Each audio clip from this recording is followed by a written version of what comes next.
मैं एक कोट करूंगा, मेरे एक बुजुर्ग दोस्त हैं, कहते हैं मैं स्वीडन में अपने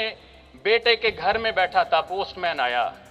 मैंने उससे एक बुकलेट रिसीव की, मैंने उसको खोला, जब मैंने उसको पढ़ा, जो पहली लाइन पढ़ी, मेरी आंखों से आंसू जारी हो गए। स्वीडन की सोशल सिक्योरिटी की बुकलेट का आगाज इन अल्फाज से हो रहा था कि we have derived these laws of social security from saint Umar of ancient times.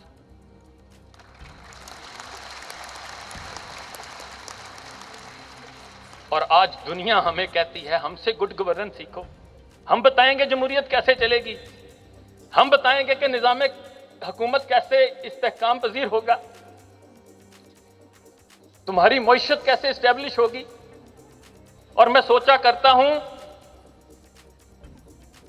कि मैं इनसे पूछूं कि मुझे पूरी इंसानी तारीख से कोई एक ऐसा गुड गवर्नेंस की मिसाल तो लाके दिखाएं कि जिसमें एक चरवाहा जंगल से भागता हुआ आता है और पुकार कर लोगों को कहता है कि लोगों उम्र वफात पा गए। लोग हैरान होकर पूछते हैं तुम हिजाज़े मुकद्दस से मीलों दूर बैठे हो, तुम्हें यह खबर क्यों कर हुई कि उम्र वफात पा गए? तो वो जवाब देता है कि जब तक उमर जिंदा थे किसी भेड़िए की मजाल नहीं थी कि मेरी बकरियों की तरफ आंख उठाकर देखे। आज एक भेड़िए ने मेरी बकरियों पर हमला कर दिया है, जिसकी वजह से मुझे मालूम हो गया है कि उमर इस दुनिया में मौजूद नहीं।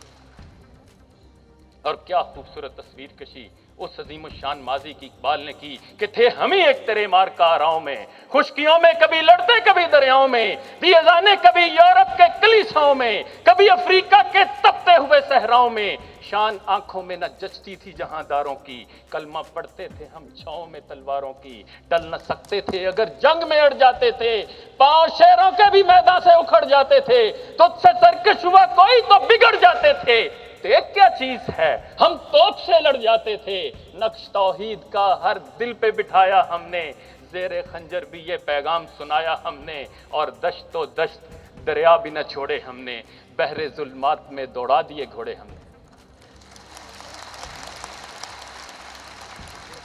और आज मेरा दिल करता है कि मैं मोदी को पैगाम दूं कि जिस कौम को तुम आंखें दिखाते हो, इनके तो मुजाहिदों की कब्रों पर भी दुनिया के दलेर इंसानों के पसीने छूट जाया करते थे। हलाकू खां महमूद गजनवी की कब्र पर आता है और लात मारकर कहता है कि सरज कब्र पर कुन तमाशा बबी, दलेरा ने तूरा बईरा जमी, उठ कब्र से सर निकाल और देख के तुरान का बहादुर सपा सालार आज तेरी सरजमीन पे काबिज है। तो मौर्रख लिखता है कि जब वो वहां पड़ा हुआ शाहनामा फरदौसी का पहला वर्क उलटता है तो जो जवाब पढ़ने को उसे मिला वो पढ़कर उसके माथे पे पसीना आ गया। वहां ये दर्ज था कि चूस खाली शेरा शबद मरगजार कुनद रुबाए लंग दरवे शिकार, कि जब मरगजार और जंगल शेरों से खाली हो जाते हैं तो लंगड़ी लुमड़ियां वहां शिकारी बन जाती।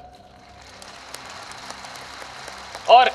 आपके लिए, इस पाकिस्तान की सारी यूथ के लिए मैं इकबाल की एक हकायत आपके सामने पेश करके आपसे इजाजत लेता हूं। और इस हकायत में इकबाल ने एक अरबी शायर अबुल अला मौर्री का जिक्र किया कि जिसने 40 साल की उम्र में गोश्त खाना छोड़ दिया, 87 बरस तक वो जिंदा रहा, बाकी सारी उम्र उसने सिर्फ सब्जियां खाई, फल खाए, लेकिन गोश्त नहीं खाता था। तो एक दिन उसके दोस्त ने उसे भुना हुआ तीतर भेजा कि शायद ये लजीज गोश्त खाकर मेरा दोस्त दोबारा से गोश्त खाना शुरू कर दे। तो उस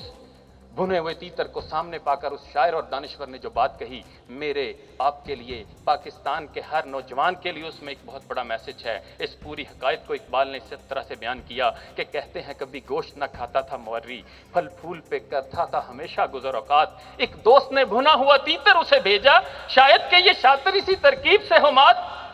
ये खाने तरो ताजा मौर्री ने जो देखा, कहने लगा वो साहबे गुफरानो लजूमात, ये उसके रिसाले और किताब के नाम,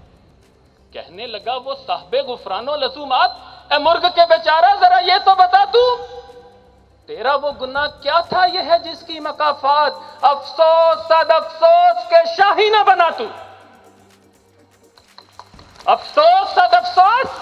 के शाही ना बना तू, देखे ना तेरी आंख ने फितरत के इशारात, तकदीर के काजी का ये फतवा है अजल से, है जुर्म ज़ईफ़ी की सजा मर्ग मुफाजात। अगर तू शाहीन बनता, अगर बुलंद परवाजी को अपना शियार बनाता, अगर अपने अंदर अपने इस्लाफ जैसी दरवेशाना सिफात पैदा करता, तो मैं कहता हूं आज किसी रॉ, आज किसी